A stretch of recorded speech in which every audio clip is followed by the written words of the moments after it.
இப்படி தான் இருக்கணும், இப்படி தான் வாழணும் அப்படின்னு சொல்லி நம்ம அம்மா அப்பா நம்மளுக்கு சொல்லி பழக்கி வளர்த்துருக்காங்க. அதுலேயும் ஒரு சில டைம்ஸில் நம்ம அம்மா அப்பா சொல்கிறத கேட்காம நம்ம வாட்டுக்கு ஏதாவது ஒன்று பண்ணுவோம். அப்புறம் அதில் அடிபட்டு திருந்தி ஆஹா இதுக்கு தான் அம்மா அப்பா சொல்கிறத கேட்கணும் அப்படின்னு சொல்லிட்டு நம்ம வாழ்க்கையில் அதுக்கப்புறம் சரியாக நடப்போம். இங்கே யாருமே 100% பர்ஃபெக்ட் கிடையாது. எல்லாருமே ஏதோ ஒரு விதத்தில் தவறுகள் செய்ய தான் செய்கிறோம். அந்த தவறுகளை திருத்தி திரும்ப நல்ல வழியில் நம்ம நடக்கிறது தான் பெஸ்ட்டு. தப்பு பண்ணலாம், ஆனால் அதே தொடர்ந்து பண்ணிகிட்டே இருந்தோம் அப்படின்னா ஒரு கட்டத்துக்கு மேலே யாருமே நம்ம பக்கத்தில் இருக்க மாட்டாங்க. எவ்வளோ சொன்னாலும் அவங்க கேட்கல, இவங்களுக்கு சொல்கிறதே வேஸ்ட்டு அப்படிங்கிற மாதிரி முடிவு பண்ணிடுவாங்க.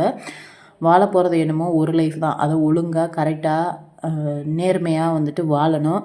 எப்படி வேணாலும் வாழலாம் அப்படிங்கிறது இருக்குது, இப்படி தான் வாழணும் அப்படிங்கிறதும் இருக்குது.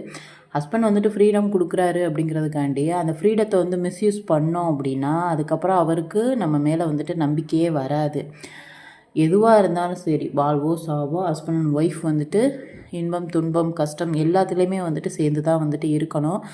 அதே மாதிரி பார்த்திங்க அப்படின்னா ஹஸ்பண்ட் ஓவர் ஃப்ரீடம் கொடுக்குறாரு அப்படின்னு சொல்லிட்டு அவரை ஏமாற்றிட்டு மிஸ்யூஸ் பண்ணுறதும் ரொம்ப ரொம்ப தப்பு.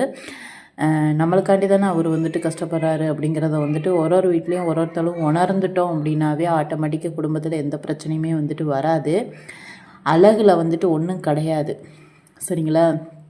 எல்லாமே மனசில் தான் இருக்குது. அழகு என்றைக்கு இருந்தால் ஆபத்து தான். சும்மா அழகை வச்சுட்டு சீன் போடுறது பண்ணுறது, அதை பார்த்துட்டு நம்ம மயங்கி ப்ளஸ் ஹஸ்பண்டுக்கு துரோகம் பண்ணிட்டு போகிறது, இதெல்லாம் ரொம்ப ரொம்ப பாவத்துக்குரிய ஒரு விஷயம். தயவு செஞ்சு இருக்கிற ஒரு லைஃப்பில் கரெக்டாக நேர்மையாக இருங்க. ஹஸ்பண்டை பாருங்கள், பிள்ளைங்களை பாருங்கள். ஏன் சொல்ல வரேன் அப்படின்னா இப்போலாம் ஃபோனை எடுத்தாவே பார்த்தீங்க அப்படின்னா கள்ள தொடர்பு ப்ளஸ்ஸு கணவனை கொன்று ப்ளஸ் கள்ள உறவோடு இருக்கிறது.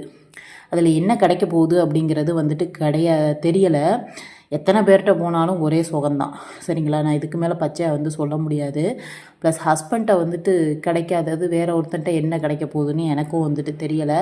இந்த மாதிரி தவறுகளை யாருமே செய்யாதீங்க.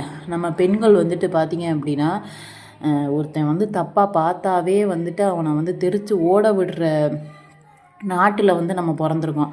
அப்படி இருக்கிற நம்மளே தவறு பண்ணோம் அப்படின்னா தவறுகள் அதிகமாக தான் செய்யும். நம்ம கரெக்டாக ஃபஸ்ட்டு இருக்கணும். அதுக்கப்புறம் நம்ம அடுத்த ஆம்பளைகளை சொல்லணும். நம்மளும் கரெக்டாக இருக்கணும். நம்ம ஃபேமிலியும் கரெக்டாக பார்க்கணும். அதுக்கப்புறம் தான் நம்ம அடுத்தவங்களை சொல்ல முடியும். தயவுசெய்து தவறுகளை செய்யாதீங்க.